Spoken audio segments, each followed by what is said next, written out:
Itulah sebabnya orang Kristen yang sombong itu sangat stench atau sebagai sesuatu yang akan menjadi sangat bau dalam ruangan raja. Orang Kristen yang angkuh, yang congkak, itu langsung dibenci oleh Tuhan. Kenapa? Tuhan merasa kamu itu tidak tahu diri. Kamu tuh lupa kali. Tuhan itu tidak akan ingatkan kita akan masa lalu kita. Malah justru Tuhan itu membuat kita melupakannya.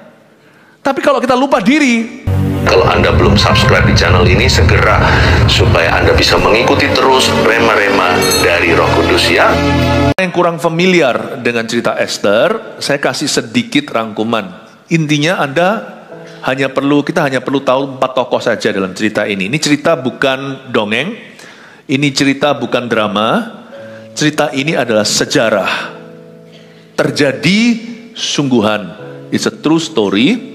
Sampai hari ini di Israel masih dirayakan yang namanya perayaan Purim. Mereka masih celebrate ini. Ini adalah Hitler zaman dulu dan mereka diselamatkan dari kematian yang mengerikan, pemunahan satu bangsa, satu ras. Ada 4. Pertama, Raja Ahasiweros. Raja Ahasiweros ini adalah Raja Media Persia. Ini raja besar zaman itu. Kalau hari ini geografinya terletak di Iran. Sekarang Iran-Irak kan bukan adik kuasa. Tapi zaman dulu mereka menguasai 127 provinsi di seluruh dunia. Dan pemerintahan Ahasiweros itu terbentang dari India sampai ke Ethiopia di Afrika. Jadi bayangkan ini raja besar sekali. Dia bukan raja yang takut akan Tuhan seperti Raja Daud. Tapi raja ini ditulis dalam cerita Esther untuk menunjukkan kuasa Tuhan menentukan history atau sejarah manusia. Dan yang kedua tentunya yang harus kita kenal adalah Hadassah. Ini nama aslinya, tetapi dia lebih dikenal dengan nama Esther. Dia seorang ratu keturunan Yahudi yang tidak diketahui identitasnya sampai nanti ketika statusnya lebih dibutuhkan, yaitu untuk menyelamatkan bangsanya dan kaum sanak saudaranya. Yang ketiga yang kita perlu kenal adalah Mordekai. Mordekai ini adalah tanda kutip papanya Esther. Padahal dia sepupu tapi usia jauh. Esther ini yatim piatu diadopsi oleh kakak sepupunya yang usianya sudah seperti omnya. Dia adalah ayah asuh. Mordekai ini takut akan Tuhan. Dia seorang hamba Tuhan. Dan yang terakhir yang kita perlu ketahui adalah Hitler zaman itu. Namanya Haman. Haman ini jahatnya bukan main. Ini orang memang bernafsu untuk memunahkan satu ras, yaitu umat Israel. Dan entah kenapa dia kesetanan, ada banyak ceritanya, tetapi intinya Tuhan menggagalkan rencananya. Mari sekarang kita lihat pasal 7 ayat 1. Saya bacakan dulu ayat-ayatnya, ayat 1 sampai ayat 10. Haman diadukan oleh Esther dan dihukum mati. Ya. Datanglah raja dengan Haman untuk dijamu oleh Esther, sang ratu.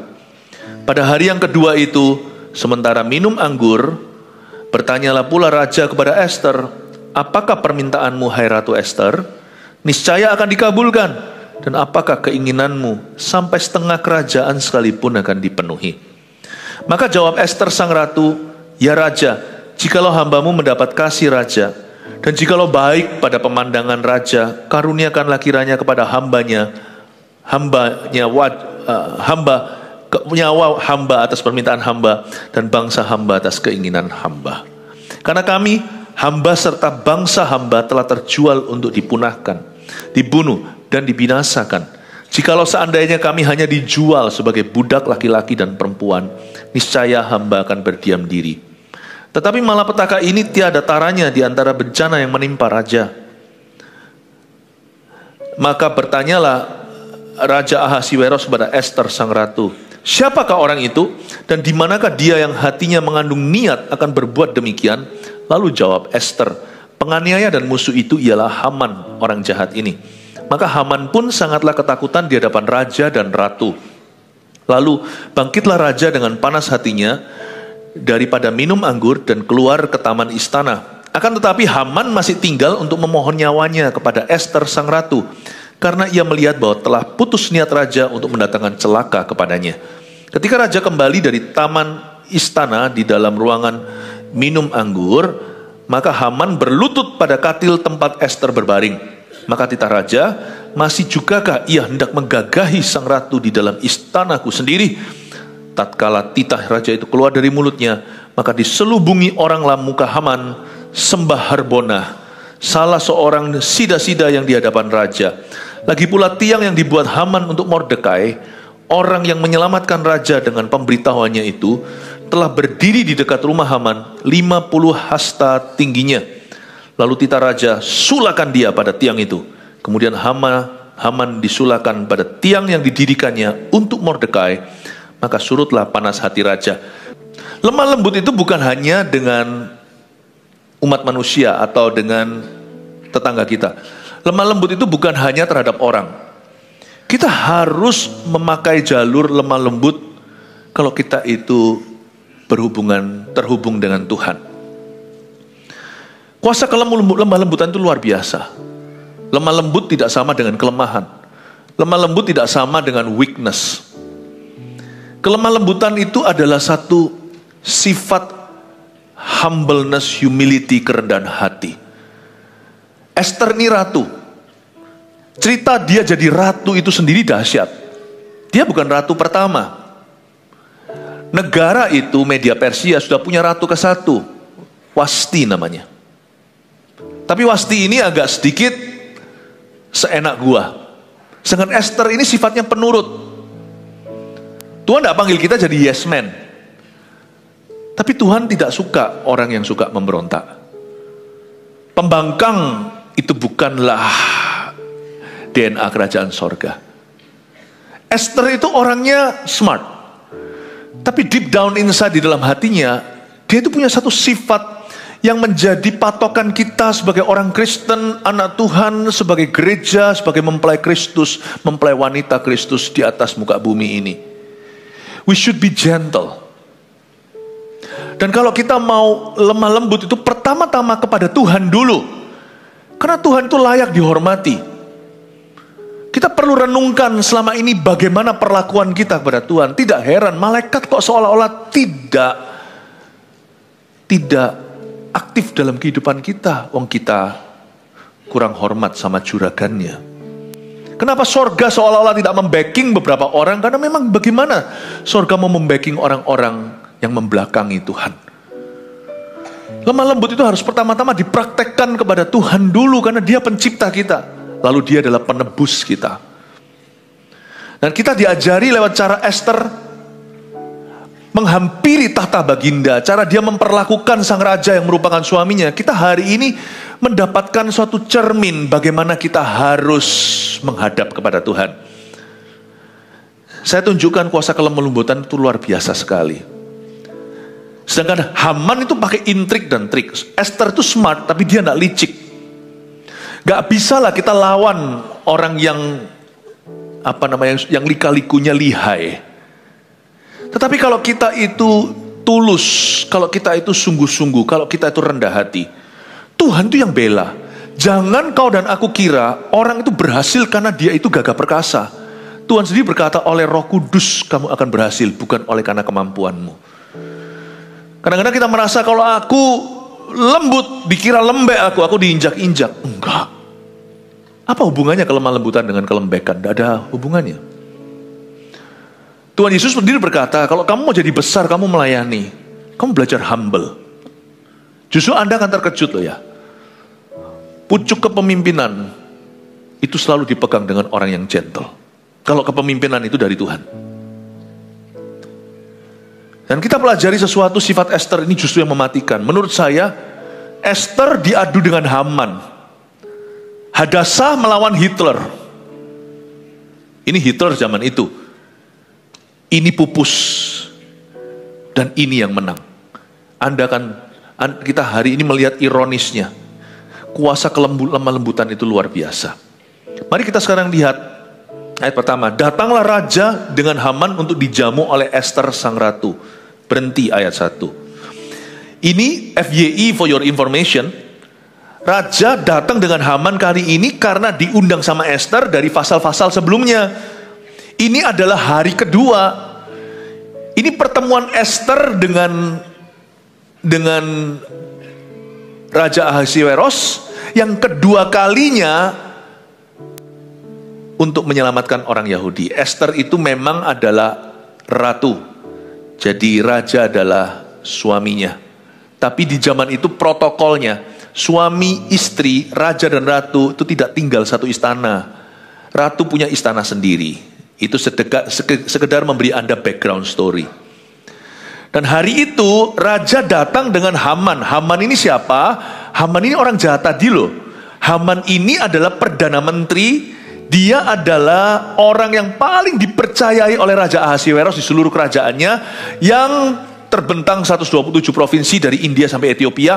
Haman ini adalah second man in charge. Jadi ini orang luar biasa. Kalau secara hukum, secara law, ini orang above the law, untouchable. Dia nggak bisa dijamah. Orang ini berada di atas awan-awan. Ini orang yang paling dekat sama sang raja. Bahkan misalnya sama presiden sebuah negara atau perdana menteri. Ini orang yang paling dipercayai. Dia datang karena diundang oleh Esther. Sebelumnya Esther sudah ketemu raja. Cukup menegangkan, karena kalau tidak dipanggil oleh raja, ratu pun tidak bisa masuk ke hadiratnya. Siapapun yang masuk ke hadirat raja secara lancang kurang ajar, dan kalau tidak diundang, hukumannya hanya satu. Di zaman Medo Persia, hukumannya hanya satu, yaitu hukuman mati atau eksekusi. Cerita sebelumnya saya kasih sedikit summary atau kesimpulan dari Esther part 1. Esther memberanikan diri masuk, tapi bukan tanpa persiapan. Dia berdoa dulu dan dia minta pada kaum bangsanya, dia minta pada Mordekai, ayah asunya, dan juga mentor spiritualnya. Dia minta pada rekan-rekannya, dayang-dayangnya semua yang tahu sembayang, yang tahu doa kepada Allah Israel, puasa untuk aku, puasa 3 hari, makanya terkenal yang namanya puasa Esther. Puasakan. Waktu dia masuk menghadap Baginda, bukannya mati, malah Baginda mengulurkan tongkat emas. Itu adalah protokol raja. Kalau siapa yang diulurkan begini, berarti it's okay, lepaskan dia. Nah, Esther ditanya, karena raja itu sangat sayang sekali sama ratu ini. Ratu ini bukan tipe pembangkang seperti ratu ke-1. Ratu sebelumnya si Wasti itu pemberontak, itu punya a mind of her own, punya pikirannya sendiri. Orang kayak gini itu sulit. Ya, orang seperti itu tidak bisa diangkat. Orang yang sudah punya pikirannya sendiri itu nggak pernah mau nurut, ya. Ya, memang bukan disuruh jadi yes man, tapi kalau orang itu tidak pernah mau nurut, susah untuk dipakai oleh Tuhan. Jadi Esther ini disayang sama Baginda karena sifatnya itu loh, sifatnya itu sangat sweet. Dia punya inner beauty, dia bukan hanya cantik, elok parasnya, tapi dia punya kecantikan di dalam dirinya. Kalau ratu sebelumnya itu mungkin jauh lebih cantik kali. Di Esther pasal pertama itu sampai dibanggakan, terkenal di 127 provinsi. Tapi Esther bukan terkenal karena kecantikan luarnya. Esther terkenal karena karakternya. If you want to be really handsome, you want to really be pretty, you want to be a champion, sungguh-sungguh a hero, starts from the inside. Mulai dari hatimu yang berubah, mulai dengan karaktermu yang menjadi seperti Kristus. Kalau kita mau jadi pemimpin yang handal, bukan dimulai dengan skill kepemimpinan, tapi dimulai dengan integritas yang tinggi. Apa yang kita katakan, itu yang terjadi. Apa yang di dalam diri kita, apa adanya. Itu yang membuat raja itu terpukau dengan sang ratu. Esther ratu kedua ini sangat disayang.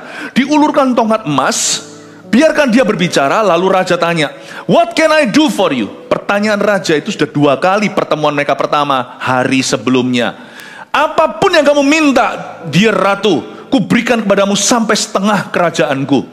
Esther tidak buka mulut. Di pertemuan pertama itu, di singgasana raja, Esther hanya memberikan surat undangan. Raja, kalau raja berkenan, if you love me, kalau raja cinta sama saya, datanglah to my tea party. Luar biasa Esther nih. Esther menunjukkan pada kita sifat bangsawan. Sekalipun dia ini sebenarnya gadis dusun. Wasti itu mungkin itu adalah pernikahan politik, siapa tahu kan biasa tuh. Raja dengan raja itu raja dengan raja itu entah besanan atau sang raja mengawini salah satu lingkaran dalam, raja tetangga mengawini anaknya, dan sebagainya. Itu biasalah pernikahan politik. Esther ini sebenarnya gadis biasa, gadis desa. Tapi justru karakternya. Jangan banggakan margamu. Yang namanya sifat itu pilihan. Tak peduli kita itu asal usulnya, silsilah kita. Yang penting itu apa yang di depan kita. By the way, ketika Esther ini ditanya sama raja, lu mau apa? 2 kali pertanyaan. Kalau orang yang aji mumpung, panjat sosial, kalau orang yang suka menggali emas, gold digger, pasti langsung buka mulut minta sesuatu. Tapi Esther berkata tidak. Permintaannya dia simpan, saving the best for last. Kalau sekali orang kayak gini minta, pasti penting sekali. Jangan pernah kita merasa Tuhan itu keberatan kalau kita minta-minta. Tuhan gak pernah keberatan. Cuman Tuhan itu dalam satu sisi serius orangnya. Apa yang kita minta itu kita harus serius pikirkan. Is it really important? Apakah itu sungguh-sungguh penting? Apakah itu hal-hal itu sungguh-sungguh mendesak? Karena Tuhan itu orangnya bukan hanya cengli sekali, orangnya itu sangat masuk akal. Orangnya itu sangat fair. Tapi Tuhan itu gak pernah pelin-pelan. Jadi gak ada yang namanya ngomong sama Tuhan tuh lata. Oops, sorry, I didn't mean it. Aku gak bermaksud. No, kalau kita berdoa, doa itu memang harus apa adanya. Tidak perlu fasih lidah. Doa juga gak perlu terlalu ditata atau formalitas. Bukan. Tapi doa itu gak boleh berupa candaan. Sorry Tuhan, just kidding. When you pray in Jesus' name, you mean what you say. Waktu kita berdoa dalam nama Yesus, apapun yang kau doakan, bermaksudlah dalam doamu itu dengan sungguh-sungguh. Pikirkan betul. Esther tipe orang yang tidak latah. Dikasih kesempatan, lu minta apa? Dia berkata, nanti dulu aku undang raja ke pertemuan berikutnya. Jangan lupa, undangan ini ada 2. Satu untuk Baginda, satu untuk Perdana Menteri Haman. Aku minta datang. Raja semakin penasaran. Istriku itu mau apa ya? Istriku itu mau apa ya? Mungkin kalau raja ketemu dengan istri sekalipun mereka tinggal beda istana. Tapi kan mereka pasti tidur bersama. Waktu makin ketemu misalnya hari-hari itu. Raja tanya mungkin di ruang tidurnya. Lu mau apa sih? Kan sudah tidak di ruang rapat. Esther sangat konsekuen orangnya. Dan sangat konsisten. Dia berkata, tidak raja. Tunggu besok kita ketemu di tea party-ku. Raja semakin gerah. Ada apa ya? Ada apa ya? Ini tidak bisa mewakili hubungan kita dengan Tuhan. Karena Tuhan Maha Tahu. Sekalipun Tuhan Maha Tahu, kita harus persiapan loh. Kita nggak boleh asal-asalan dengan Tuhan Yesus. Orang datang ke gereja itu harus persiapan hati. Nggak perlu pakaian baru. Tetapi kita datang itu juga sudah memikirkan. Kita mau datang ibadah. Ekspektasi kita apa? Kita datang sudah menata persembahan kita, baik itu persembahan hati kita. Kita datang mempersiapkan diri, jadi nggak gesa-gesa datangnya. Pulangnya juga terburu-buru. Aku datang juga, dan demikian pula kalau kita berdoa. Kita mesti ingat apa yang kita doakan. Jangan setelah kita doa, kita lupa. Banyak orang itu bersyafaat atau memohonkan sesuatu, tetapi versinya adalah versi doa makan. Berapa kali kita temukan, kita doa makan lalu kita lupa, tadi kita sudah doa, kita doa lagi. Nah, doa makan mungkin boleh ada toleransi. Tetapi kalau doa yang menyangkut keputusan kehidupan dan menyangkut juga nasib orang lain, apalagi doa demi keselamatan keluarganya, atau doa demi rencana Tuhan bagi pekerjaannya, atau doa supaya Tuhan urapi pelayanannya, nggak boleh asal-asalan. Anda mesti persiapkan, Anda harus ingat, nggak perlu ingat tanggalnya, bahwa Anda dan saya pernah mendoakan hal itu sebelumnya. Tidak boleh seolah-olah, oh lupa tadi sudah doa makan. Kita harus ingat, Tuhan tidak suka orang yang doanya itu careless. You want to know why? Just because he is king. Karena raja itu tidak suka yang namanya sorry, tidak ada. Kenapa dia raja? Kenapa dia bukan orang bawahan? Karena dia tidak lupa. Kenapa dia raja? Karena dia mulia. Raja itu punya satu sifat, wibawa. Dan Esther ini berkata, nanti kita ketemu. Nah, Coba Anda lihat pada hari yang kedua ayat 2, sementara minum anggur bertanyalah pula raja kepada Ester, apakah permintaanmu, hai Ratu Ester? Niscaya akan dikabulkan, dan apakah keinginanmu, sampai setengah kerajaan sekalipun akan dipenuhi. Ini di ayat 2 adalah pertanyaan raja yang ketiga. Pertanyaan yang sama, lu minta apa?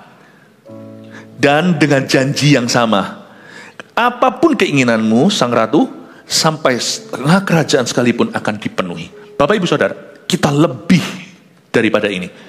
Hak kita di dalam kerajaan sorga, karena kita adalah ahli waris bersama dengan Kristus.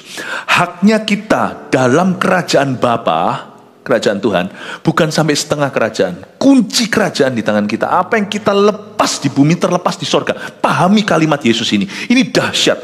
Ini nggak boleh kita terima cuma dengan casually atau dengan nyantai. Kita harus menerima ini dengan pewahyuan di hati. Tuhan berkata, bukan apa yang terlepas di sorga akan terlepas di hidupmu, tapi apa yang kau lepaskan di hidupmu akan terlepas di sorga. Kita inisiatornya. Tuhan tidak memberi kita sampai setengah kerajaan. Tuhan beri kunci kerajaan ke kita.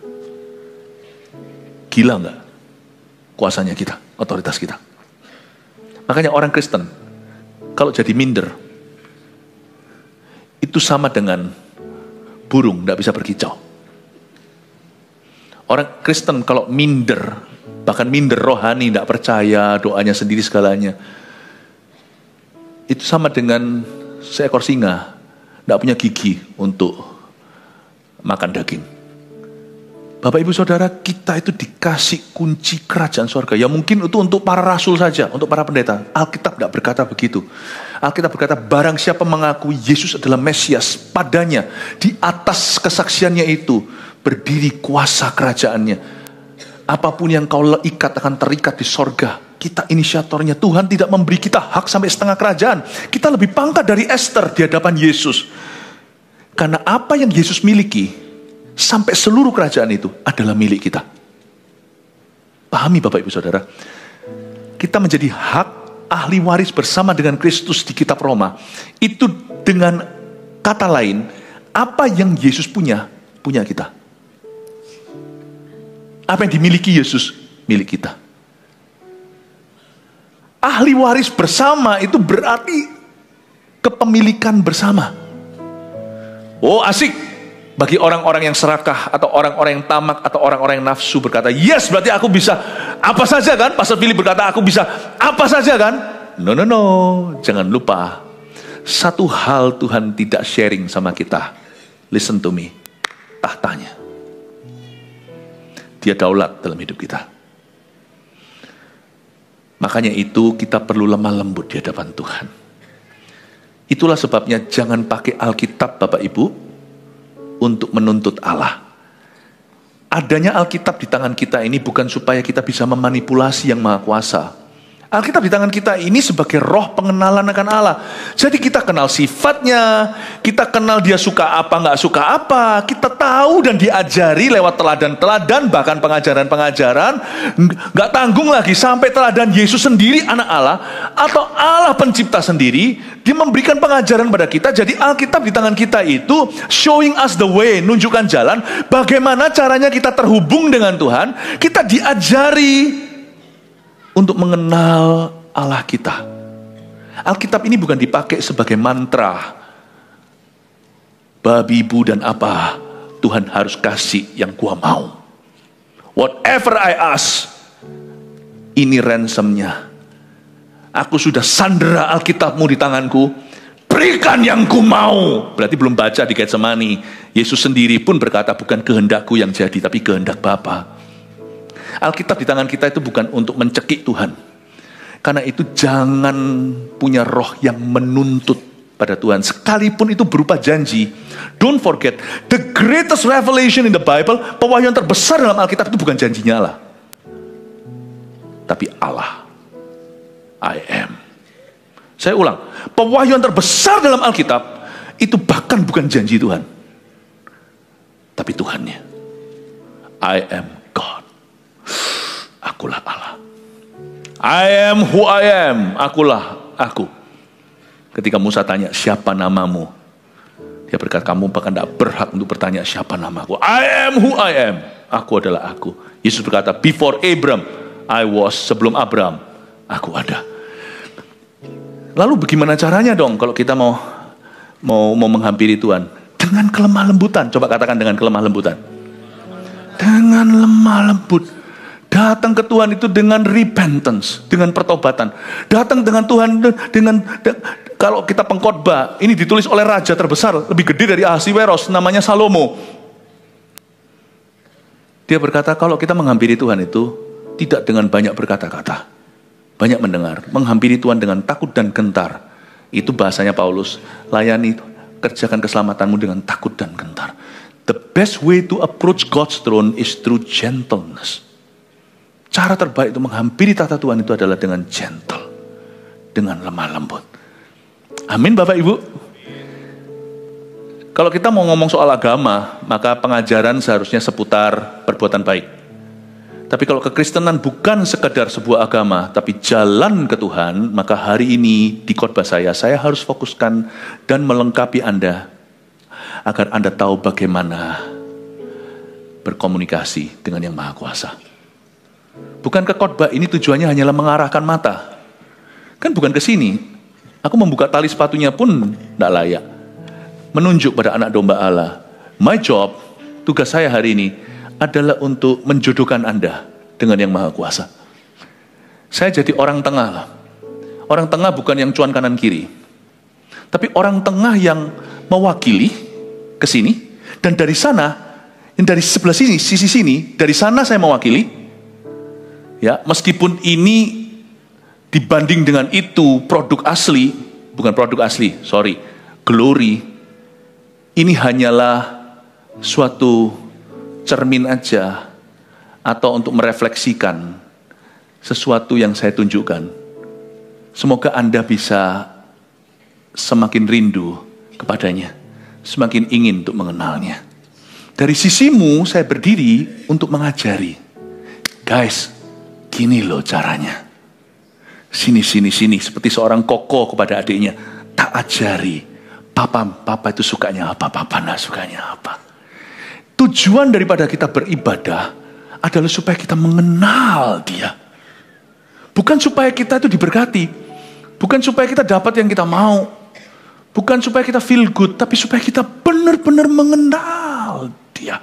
Dan salah satu poin yang saya mau bagikan di minggu ya hari ini, minggu pilihan, adalah kelemah lembutan. We ought to learn how to approach Him with humbleness and gentleness. Kita selalu menghampiri Dia dengan lemah lembut dan dengan rendah hati. Dan kita belajar dari Esther di ayat 3. Maka jawab Esther sang ratu, ya raja, jikalau hamba mendapat kasih raja. Esther appeal. Esther itu naik banding. Dia tidak mentang-mentang ratu. Karena hari ini kita diajari, jangan pernah punya spirit of entitlement. Sekalipun kita sudah menyandang gelar Kristen, kita anak Tuhan, jangan mentang-mentang karena kita anak Tuhan, kita merasa berhak. Orang-orang yang bisa kecewa sama Tuhan adalah orang yang merasa berhak dan menuntut Allah. Maka jawab Esther sang ratu, ya raja, jikalau hamba mendapat kasih raja. Jangan lupa konteksnya. Esther dan bangsa Yahudi, Esther sendiri orang Israel, akan dipunahkan, mau dibunuh sama Haman. Dia bisa aja teriaknya beda. Lu raja, aku lu ratu, ada yang mau bunuh aku nih ratu. Kalau dia pamerkan statusnya, aku ratu, lu berani, lu gak tahu gua siapa, Tuhan tidak akan iba. Raja tidak akan tolong dia. Raja justru akan melihat belang dan warna aslinya. Lu kok kamu gini? Tapi Esther tidak lewat jalur itu. Dia lewat jalur mercy. Dia lewat jalur kemurahan hati baginda. Dia lewat jalur belas kasih. Dia berkata, maka jawab Esther sang ratu, ya raja, jikalau hamba mendapat kasih raja. Jalur personal. Dan jikalau baik pada pemandangan raja, jikalau ini menurut kehendakmu baik ya raja. Dia kasih wewenang itu ke Tuhan. Ya, tuannya, ini bukan Tuhan. Kalau kita pada Tuhan kita, dia kasih wewenang itu kepada tuannya. Kalau ini kehendakmu ya raja, Dan jikalau if you love me. Dia tidak tampilkan diri sebagai ratu, tersinggung. Ini Haman ini ya, ngaco tahu enggak. Dia mau bunuh orang Israel, dia nggak tahukah? Aku orang Yahudi yang dibunuh kan ratu. Dasar orang ini lalu berantem sendiri, lalu mulai jambak-jambakan dengan si Haman. Betapa banyaknya pelayan-pelayan Tuhan, orang-orang Kristen, anak-anak Tuhan, berantem di antara mereka. You know, that's the easiest way to lose God's favor. Itu cara termudah untuk kehilangan perkenanan Allah. Ya, kalau kita cakar-cakaran, darah kita lalu tarik-tarikan rambut satu sama lain sampai rambut wignya lepas. No. Esther memilih untuk tidak bergelut. Dia merasa aku tidak di level itu. Dia naik banding ke rajanya. I appeal to your love. I appeal to your character. Aku naik banding pada karaktermu. Aku lewat jalur personal. I know you love me. Aku tahu mengasihi. Tapi aku tidak mau memaksa. Aku tidak mau mencekik Baginda. Jikalau hal ini dipandang baik oleh raja. Raja merasa diorangkan. Dituankan. Raja merasa laki-laki. Lain dengan Wasti kalau Anda baca ayat pertama. Pasal 1. Aku tidak mau, lu mau apa? Dia rasa sudah aman sebagai ratu. Sebagai permaisuri. No. Salah satu sifat yang harus kita buang kalau kita mau jalan dalam perkenanan adalah spirit of entitlement, perasaan berhak. Sekalipun kita sudah ditebus oleh darah Yesus, kita perjamuan kudus, kita diingatkan bahwa kita ini sudah dibeli. Remember though, ingatlah bahwa kita semua itu hanya diadopsi oleh Allah. Karena begitu besar kasih Allah akan dunia, Ia mengaruniakan anak yang tunggal. Yang asli itu adalah Allah Putra. Kita ini kan hanya adik-adiknya Yesus gitulah ya ceritanya. Di hadapan Bapa. Kita ini kan diadopsi karena Dia mati untuk kita. Never forget. Jangan pernah lupa asal-usul kita.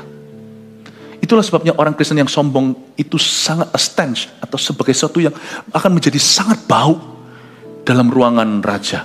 Orang Kristen yang angkuh, yang congkak, itu langsung dibenci oleh Tuhan. Kenapa? Tuhan merasa kamu itu tidak tahu diri.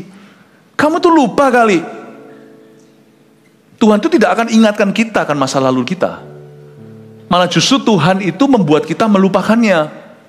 Tapi kalau kita lupa diri, terpaksa Tuhan harus ingatkan kita. Lu jangan congkak. Kamu lupa kamu siapa?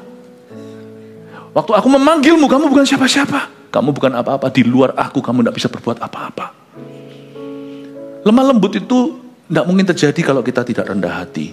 Saya lihat dari Esther sini, cara dia itu menghampiri suaminya. Apalagi kita menghampiri Tuhan Yesus. Raja Ahasiweros ini kan raja yang berdosa. Ini kan orang saja. Apalagi terhadap Tuhan. Kalau seorang wanita seperti Esther bisa memperlakukan suaminya begitu, terlebih kita terhadap mempelai pria, suami sorga gereja yaitu Yesus Kristus. Coba kita lihat sekarang ayat 4. Saya tunjukkan sifat Esther. Kelemah lembutan itu juga menjadi suatu karakter yang tangguh. Karena kami, hamba serta bangsa hamba, telah terjual untuk dipunahkan. Jadi siapa belum di-reveal ya, belum ditunjukkan siapa biang keroknya. Tetapi kalau di ayat 4, sudah dijelaskan sama si Esther, plotnya ada rencana busuk. Karena kami, ini Esther ngomong begini kepada Raja Ahasiweros, hamba serta bangsa hamba. Ini tempat syafaat. Dia tidak bicara pada Baginda untuk kepentingannya, untuk keselamatannya. Sedikit cerita, Esther tadinya nggak mau, tapi dia punya mentor spiritual yang luar biasa. Menurut saya kitab ini kalau nggak dinamakan Esther pun, namakan Mordekai pun pantas. Karena sebenarnya ada orang berkata di balik setiap pria ada seorang wanita yang takut akan Allah. Saya tambahkan di balik seorang wanita seperti Esther yang dipakai Tuhan, ada seorang pria, seorang ayah yang takut akan Allah. Esther nggak mau loh, karena dia takut.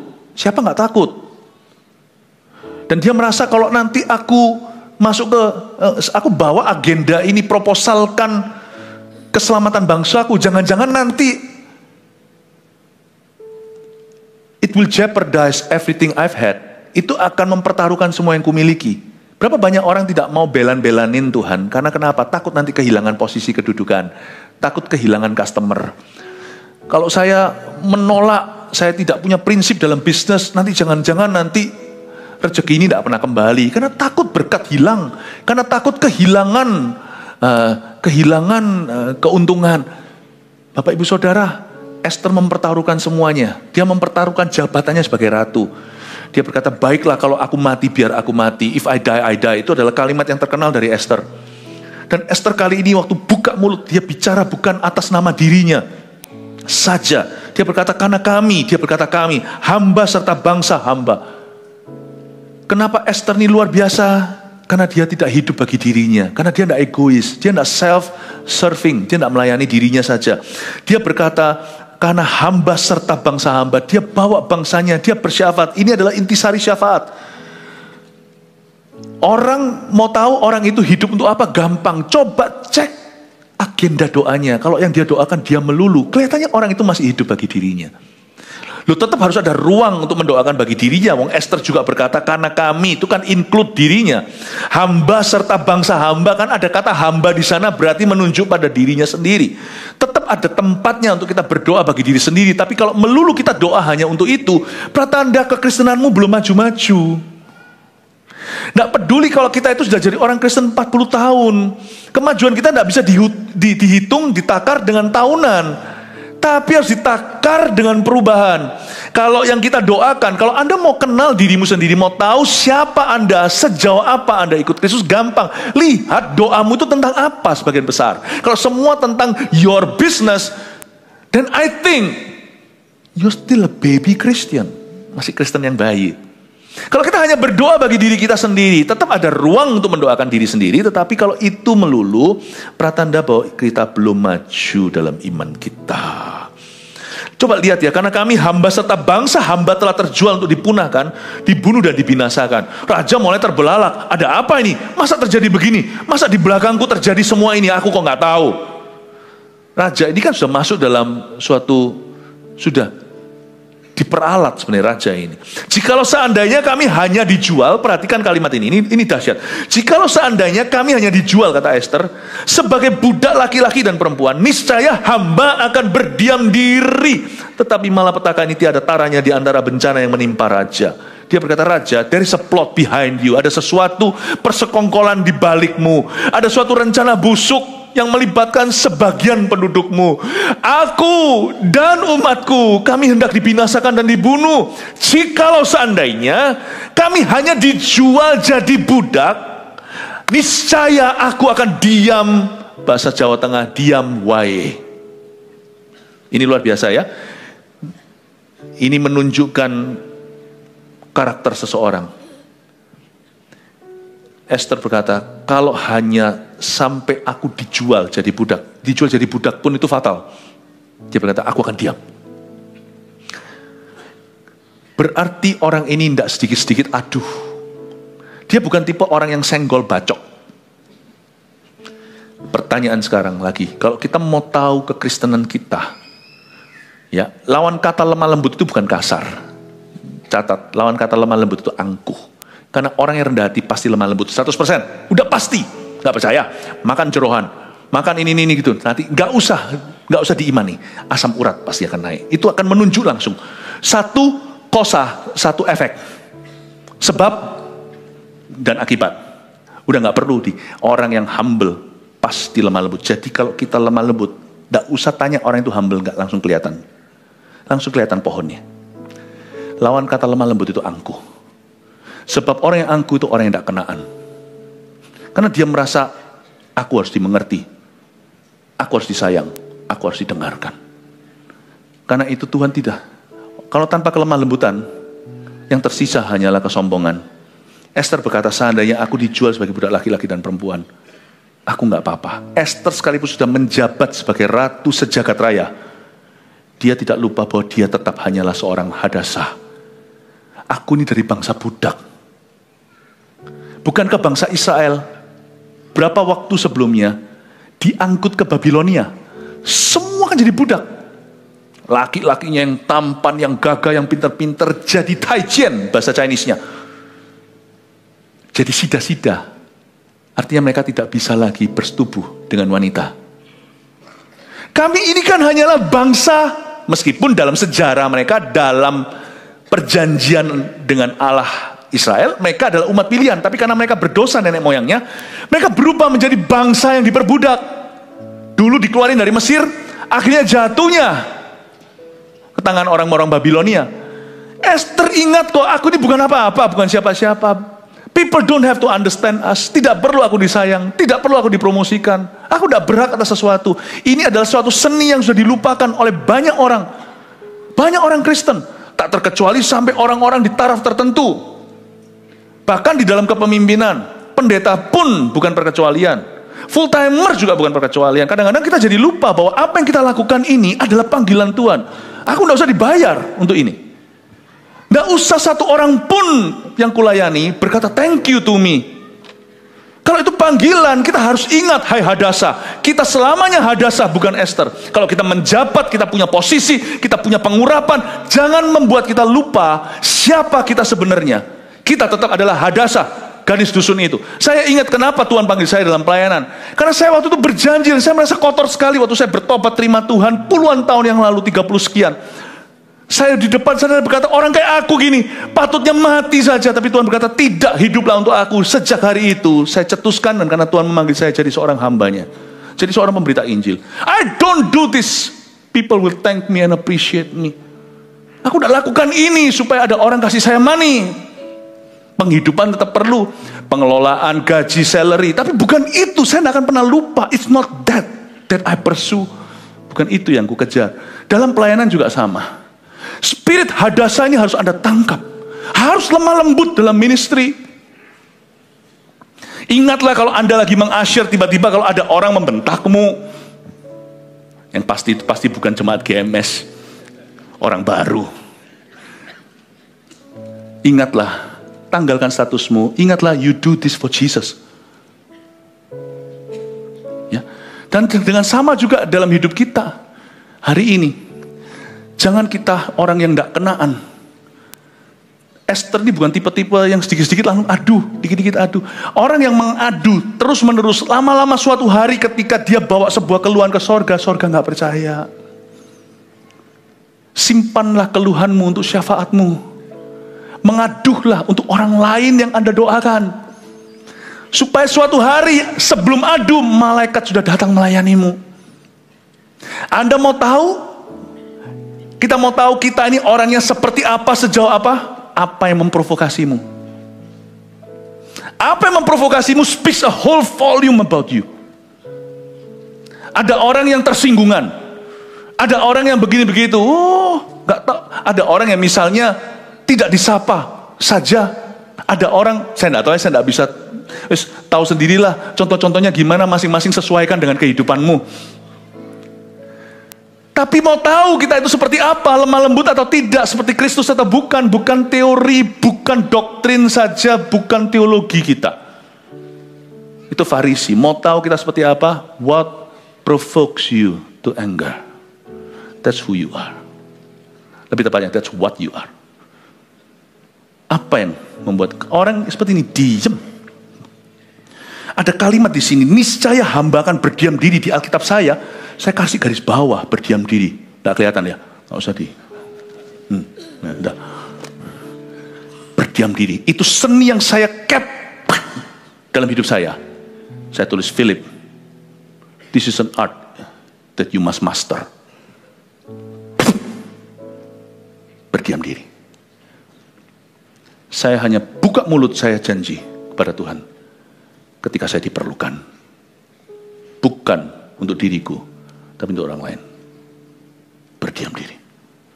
Kata berdiam diri ini adalah sebuah art yang sudah hilang di dalam gereja perjanjian baru atau di Kristen masa kini. Powerful, karena orang yang bisa berdiam diri ketika dia disakiti, orang itu akan dibela oleh Tuhan. Tapi jangan diam kalau Anda lihat kejahatan.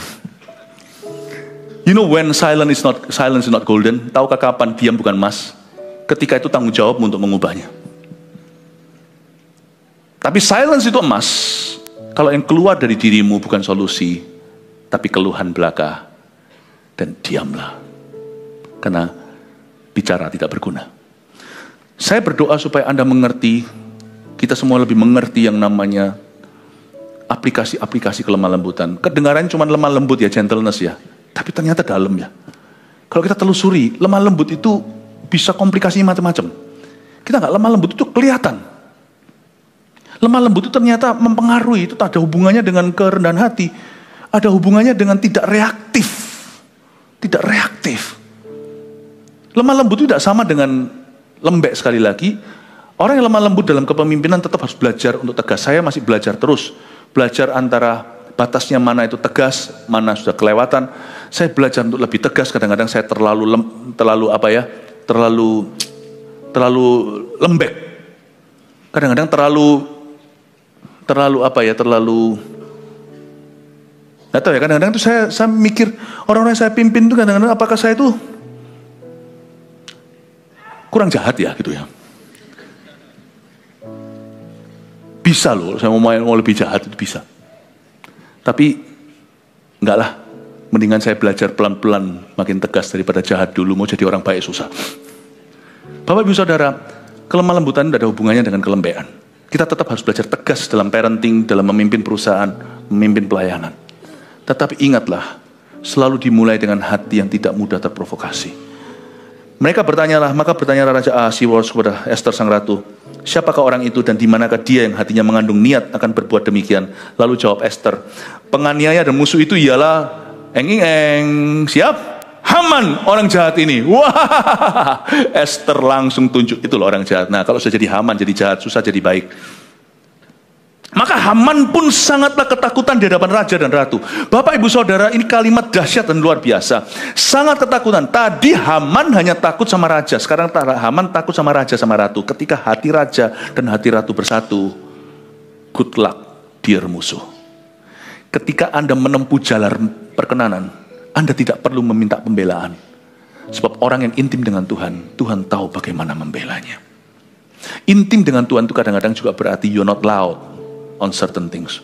Kita tidak rame tentang hal-hal, tidak membuat gaduh dalam hal-hal tertentu. Jadi terpaksa orang lemah lembut itu harus sering mengalah. Ini adalah resiko tanggung penumpang. Kalau kita mau menjadi gentle seperti Tuhan, kita mesti belajar mahir dalam mengalah seperlunya.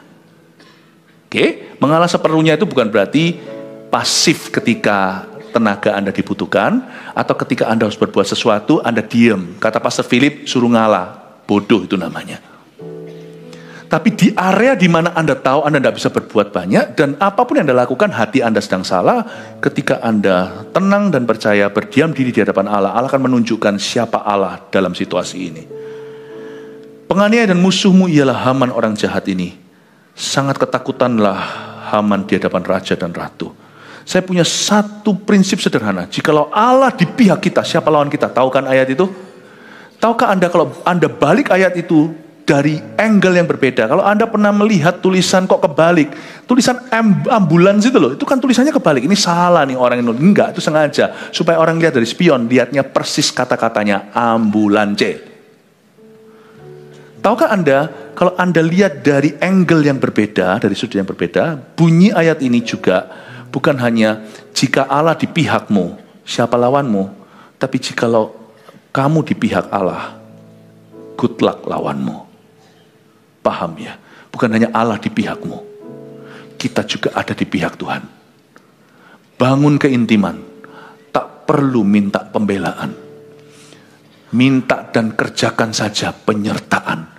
Tempuh jalur perkenanan. Jikalau Allah di pihakmu, kita tidak pernah tahu kan Allah di mana. Kadang-kadang dalam hidup ini susah kita merasakannya. Asal kita tahu hari ini dengan segenap hati, kita di pihak siapa. Ketika kita disakiti, kita diam. Ketika kita bisa membalas, kita tidak membalas. Ketika kita bisa berbuat sesuatu yang salah, kita bisa lebih salah dari orang yang salah kita. Tapi kita belajar untuk melakukan kebenaran dan mengamalkan kebenaran. Apa kata orang, berhasil atau enggak, apa hasilnya buat gua, kita gak peduli dulu. Pokoknya kita taati yang Maha Kuasa. Kita tunduk, kita belajar mengerti bahwa di atas kita, di sorga ada suaminya gereja. Kita tidak melakukan sesuatu itu karena kita menyandang namanya. Kita tidak mau mempermalukan namanya. Ketika kita berdiam diri, kita tahu bahwa kita berada di pihaknya Tuhan. Kalau kita di pihak Tuhan, bukan hanya Allah di pihak kita, Haman akan ketakutan. Dan saya tunjukkan sekarang apa yang ketika Tuhan mulai berurusan dengan musuh kita, maka apa yang terjadi? Kita melihat ya, Tuhan itu sumber berkat. Tuhan juga bisa membuat orang lain mengalami kemalangan. Artinya jangan mengira bahwa Tuhan hanya bisa memberi berkat. Tuhan juga bisa membuat musuh kita apes. Lalu bangkitlah raja dengan panas hatinya daripada minum anggur dan keluar ke taman istana. Akan tetapi Haman masih tinggal untuk memohon nyawanya pada Ester sang ratu, karena ia melihat bahwa telah putus niat raja untuk mendatangkan celaka kepadanya. Oke? Jadi ini mulai ketakutan nih. Tiba-tiba dalam waktu sekejap membalikkan tangan. Kalau Anda baca pasal-pasal sebelumnya, sudah tersusun rapi itu sampai tahu loh nanti bulan ke-12, tanggal kesekian, orang Yahudi dieksekusi semua di 127 provinsi dari India sampai Ethiopia. Itu sudah tersusun rapi. Dalam waktu cuma satu tea party dibalik. Lihat kalau Tuhan sertai ya. Kalau Allah mulai beraksi demi orang yang intim dengannya, good luck dear enemy. Good luck to you. Kebaktian 1 tadi saya sampaikan dengan judul kita tidak perlu keberuntungan. We don't need luck, we have God. Kita punya Tuhan. Sang ratu karena Haman melihat bahwa sudah putus niat raja untuk mendatangkan celaka padanya. Ayat 8 saya tunjukkan sesuatu yang terjadi di sini. Ketika raja kembali, raja pas balik dari taman, dia kesel kan sama perdana menterinya. Kok begitu? Saya nggak sangka kamu mengkhianati aku di belakangku. Kamu mau bunuh ratu. Padahal Haman juga nggak tahu kalau ratu itu keturunan Yahudi. Itulah keapesannya. Waktu dia pas balik, raja kembali dari taman istana dalam ruangan minum anggur, maka Haman berlutut pada katil. Garis bawahi kata berlutut pada katil, tempat Ester berbaring. Maka titah raja, masih juga ia hendak kali ini menzolimi atau melecehkan istriku sendiri dalam istanaku. Tatkala titah itu keluar dari mulutnya, maka diselubungilah orang muka Haman. Perhatikan, ketika raja pas lagi kesel-keselnya keluar, don't know what to do, karena dia sekarang terhimpit antara satu sisi ratu, satu sisi lagi perdana menteri. Ketika dia keluar hendak menghirup udara segar, kesel aku, marah, sudah naik pitam. Oke, aku masuk mau diskusi, apa solusinya? Mungkin bisa berdamai atau apa. Pas lagi masuk ke dalam, mungkin ada solusi, suruh minta maaf kayak atau apa. Kok bisa yang namanya Haman itu sedang sujud berlutut pada katil tempat Ester berbaring. Zaman dulu itu ada sofa panjang, ratu itu duduknya kiri. Kalau mereka makan itu bukan makan di meja makan, seperti perjamuan akhir Tuhan Yesus itu loh, perjamuan malam itu jadi kayak begitu loh, sambil selonjor begitu. Dan di katil itu Haman itu bisa bersujud berlutut pada katil itu. Dengan kata lain, Haman waktu dia masuk melihat dari sudut, kelihatan dari belakang, kan dia tidak lihat dari depan. Waktu dia kelihatan dari belakang raja, seolah-olah Haman sedang tarik kakinya ratu. Apes ini orang. Paham ya? Dia masuk tadinya itu mungkin suruh minta maaf kek, ditarik kembali kek. Karena raja nggak tahu ternyata cincin meterainya itu dipakai untuk hukum orang Yahudi bulan 12 nanti. Dia datang lihat, loh, kamu kok pegang istriku? Langsung ditaruh karung hitam di wajahnya, dibawa keluar. Apes nih orang. Kalau tulisan Yahudi, Jewish writing, ayat berlutut di situ dikatakan Gabriel pushed him. Tahu nggak? Jadi kan dia ketakutan. Aduh mati aku udah panik dulu nih. Haman tadinya gagah perkasa kan, gagah perkasa dia. Kalau menurut tulisan Yahudi, tiba-tiba ada yang nggak kelihatan itu, push dia. Pas raja masuk, dipush, dipegang katil itu.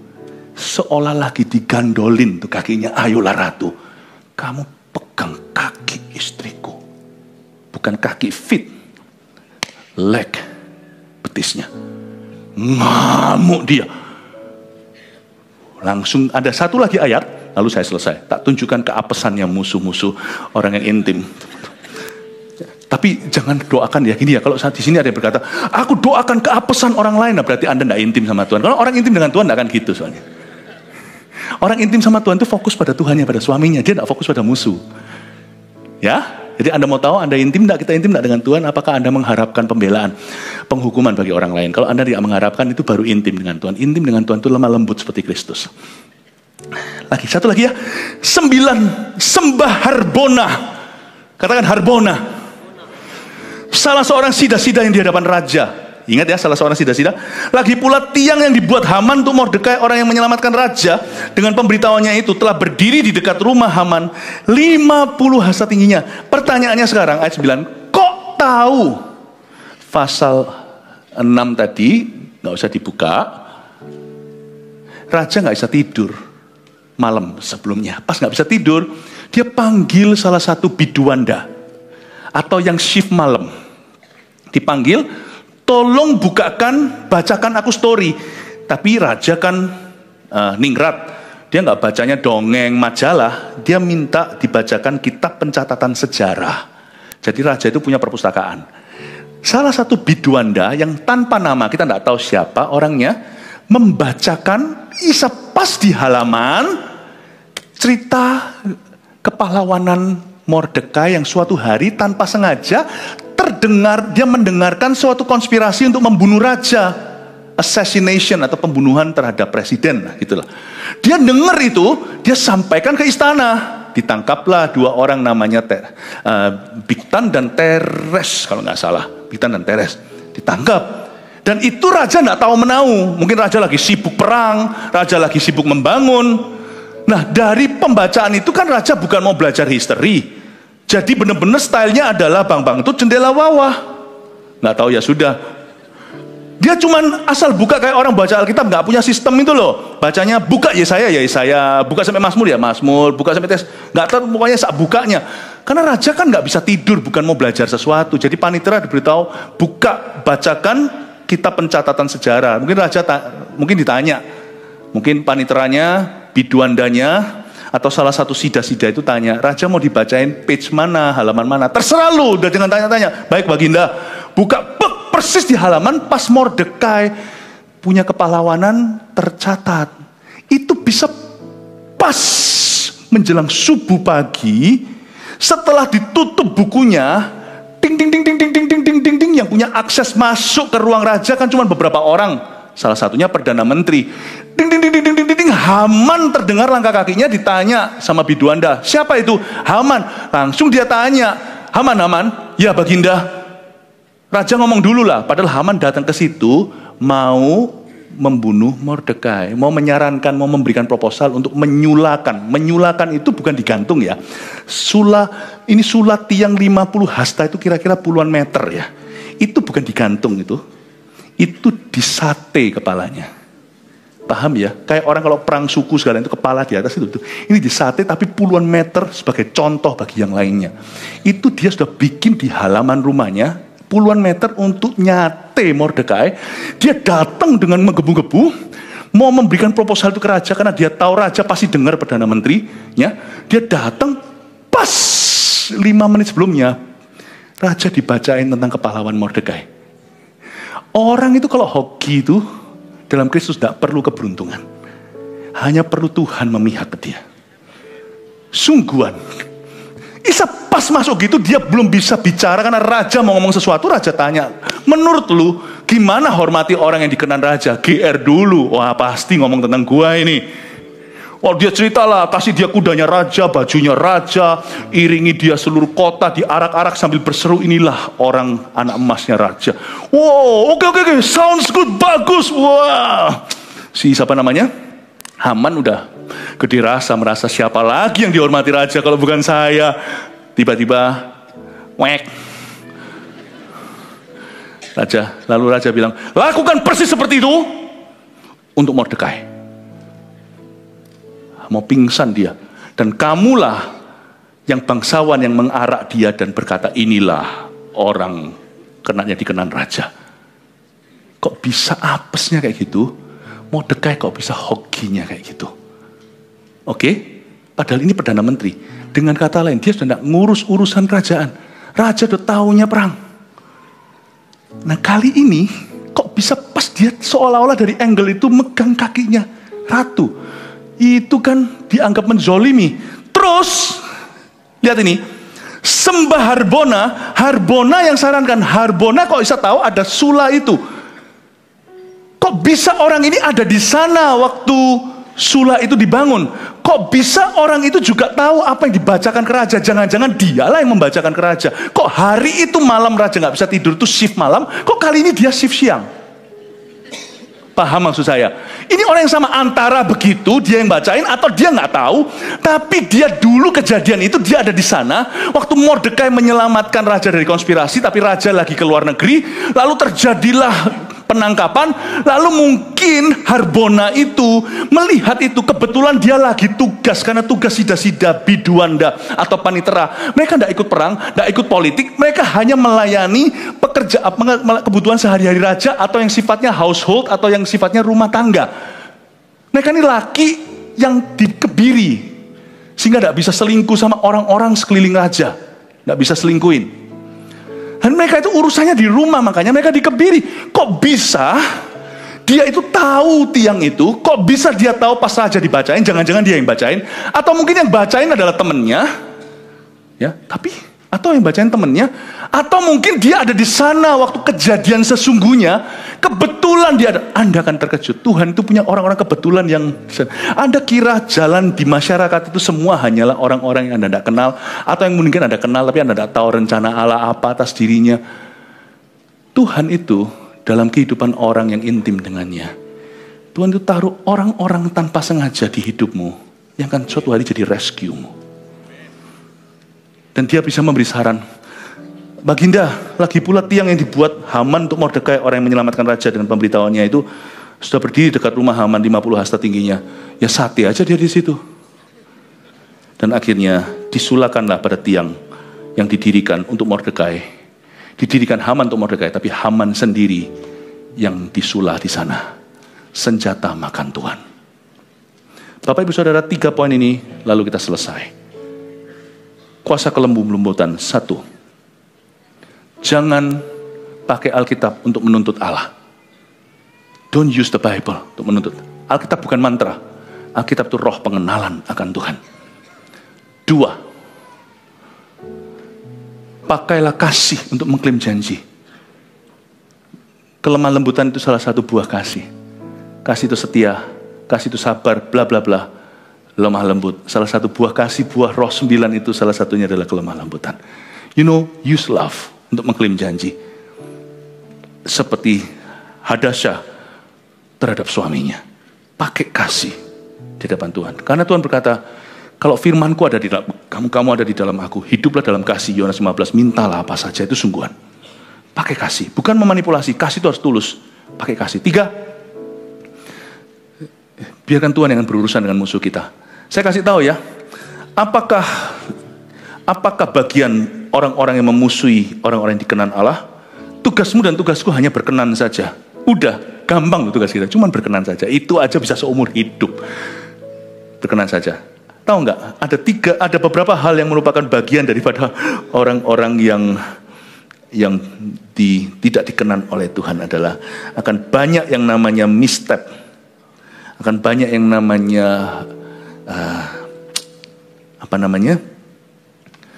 keapesan dalam bentuk kebetulan-kebetulan yang dirancangkan untuk menjatuhkan dia. Misstep itu apa? Salah langkah kaki. Temponya itu selalu nggak tepat. Selalu ditemukan di tempat yang salah, ketemu orang yang salah, di waktu yang salah, di saat yang salah, untuk tujuan yang salah. Tapi berbahagialah orang yang intim dan dekat dengan Tuhannya. Karena orang itu tidak mulus jalannya, masalahnya 1001. Tetapi dia akan selalu ditemukan tiap hari, di tempat yang tepat, di saat yang tepat, ketemu orang yang tepat, untuk tujuan yang tepat. Karena Allahnya menyertai dia. Saya berdoa, tahun kemenangan ini Anda alami ini. Dalam nama Yesus, amin. 1 Petrus 4 ayat 7. Kesudahan segala sesuatu sudah dekat. Karena itu, kuasailah dirimu dan jadilah tenang, supaya kamu dapat berdoa. Saudara yang terkasih, terima kasih telah mendengarkan firman Tuhan hari ini. Jangan lupa untuk dukung terus channel ini dengan cara subscribe, like, share, dan juga komen, agar saudara kita yang lain juga boleh terberkati. Tuhan Yesus memberkati kita.